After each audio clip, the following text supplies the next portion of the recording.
Hello guys, awesome chess blunderer here, and today I've got a game between Bobby Fischer and Charles Sharp. And yeah, this is a really instructive game about the reload pass, and this game is played in Montreal, Canada. So let's see. Fischer with e4, Black plays e5, knight f3, knight c6, bishop b5, reload pass. And now a6, Morphy's defense, and Fischer retreats his bishop. And now knight to f6, just developing knight.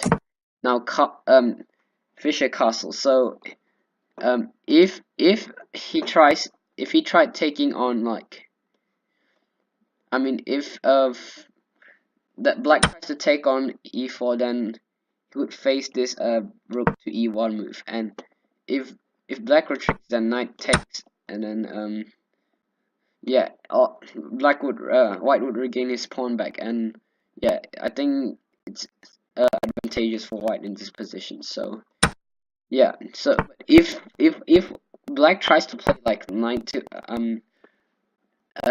pawn to f5, then this would kind of be a mistake. So yeah, at first white would play pawn to d3, then kicking the knight away, and now you just recapture the pawn, and if he tries to trade pawn, then this would be a not pawn, rook knights, then this would be a mistake, as rook captures will fork the king and the f5 pawn, and once he blocked it, then yeah, free f5 pawn.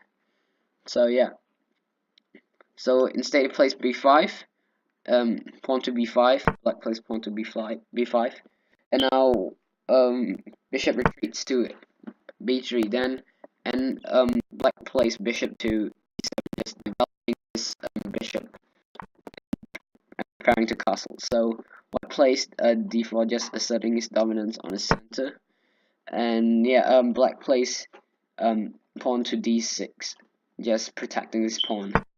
And now since black didn't play this knight to a5 move, just gaining his bishop, now white just use this opportunity to play a c3, just creating comfy hole for his bishop. So now playing it wouldn't be really good. So, and now he castles. So if white had played like something, so okay, now white plays h3.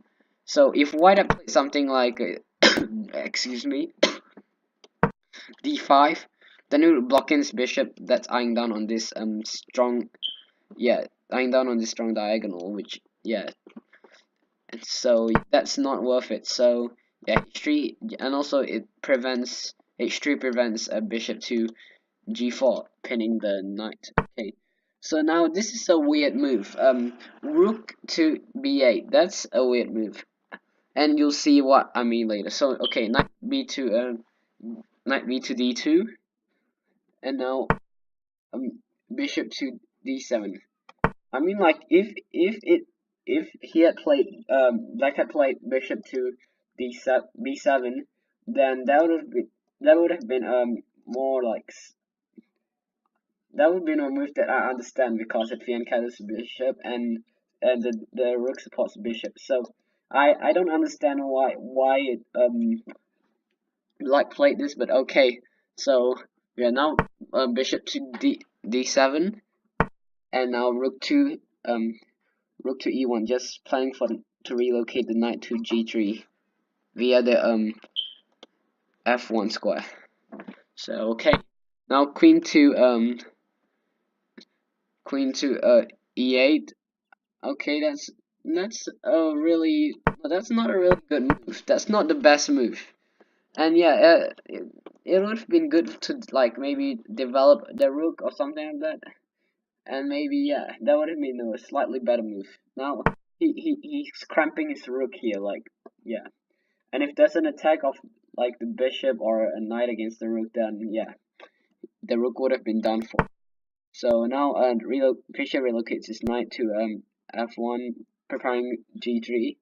Now this is kind of an okay move, even though the queen loses its contact with the rook. This move, I don't understand it still, but yeah, maybe it's to reinforce the e5 pawn, and yeah, and then maybe protect this pawn. But yeah, it's not a really useful move. So now Fischer relocates his knight to g3. Now knight to a5. Now yeah, now Fischer has a comfy hold to retreat his bishop to, and now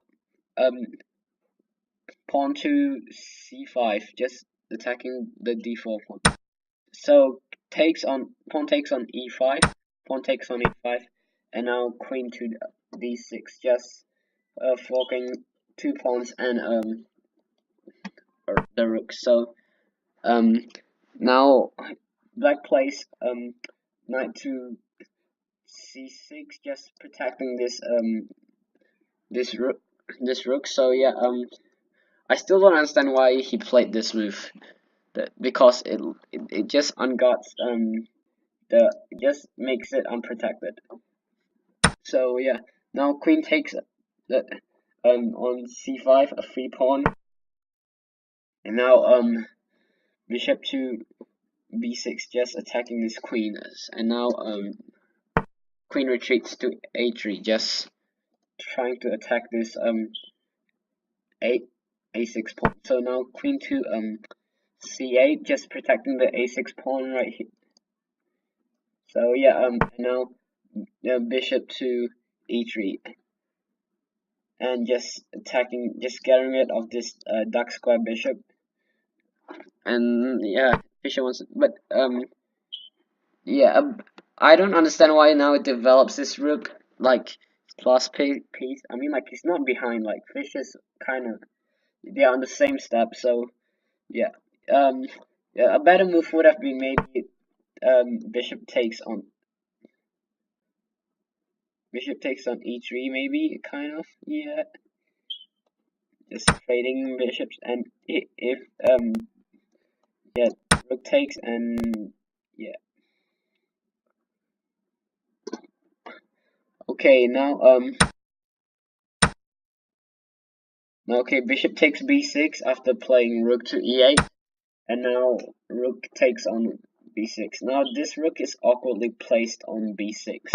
So yeah, white plays queen to c5, and now rook to b7. And now rook a to d1, finally completing its development. White finally completed its development. So now rook to c7, just eyeing on this queen, is prepared on the same rank. So Fischer isn't comfortable with queen and rook on the same rank, so he plays queen to d6, just eyeing on this bishop, even though it's guarded many times. So yeah, Black further reinforced this bishop by playing rook to d8, and this is now queen to a3, just retreating, and now pawn to a5, just trying to push against the queen. So now rook to d2, just preparing for a rook lift, and now pawn to b4, and take pawn takes on b4. Knight takes on b4 with a tempo on this bishop. So this bishop gotta go somewhere, and it went to b3, just eyeing down on this pawn, and now rook to c5, just protecting this pawn, protecting the a5 pawn, and now yeah, now rook e to d1, just rook lift, and now queen to c7, maybe preparing to, for rook lift, maybe, and now knight to g5, just eyeing for this pawn. And now he made a really big mistake. Black made a really big mistake. So now he placed knight to c2. So a better move would have been maybe rook to f8. So if he played rook to f8, that because both pieces are eyeing down on this f8 f7 pawn. So yeah, it's dangerous, especially when the king's there. So yeah, so if he had played rook to f8, then knight takes f7 would have been the best move, and then rook takes f7, and now knight to h5. And for example, if he plays knight to h5 and knight b to d5, just reinforcing this, and it's the best move apparently. So now bishop takes, knight takes, pawn pawn takes, and now pawn to a4. Now queen to e3, and yeah, it would have been a slightly way better position. Like I think even though black's kind of losing on material, it's a way better position than what he will get. So yeah, okay, rook takes c2, rook takes on c2, and now queen to e7, just preparing to attacking this pawn here. So yeah, if he goes something like rook takes on b2, then queen will take on f7, and now once the king retreats, then it would have been like check, and either way, like knight or rook takes, the king will meet the same fate. Now knight to f7 mate would be inevitable. So definitely do not want that. Okay, so yeah, he plays bishop to e8, just protecting his pawn, and now Fischer goes on with his plan. Bishop takes on f7, bishop takes on f7, and now rook takes on d8. And in this position, black resigned. So yeah, that's just simply too many threats. So So let's see. Black continued with queen takes on d8, and black. Computer records black continues on with queen takes d8, and if queen takes d8, then knight will block, and yeah, it's a losing position, and yeah, it's completely lost. So that is all, guys. Hopefully you enjoyed this instructive video about the Ruy Lopez, and yeah, it's top. So it's awesome chess blunder here, and see ya.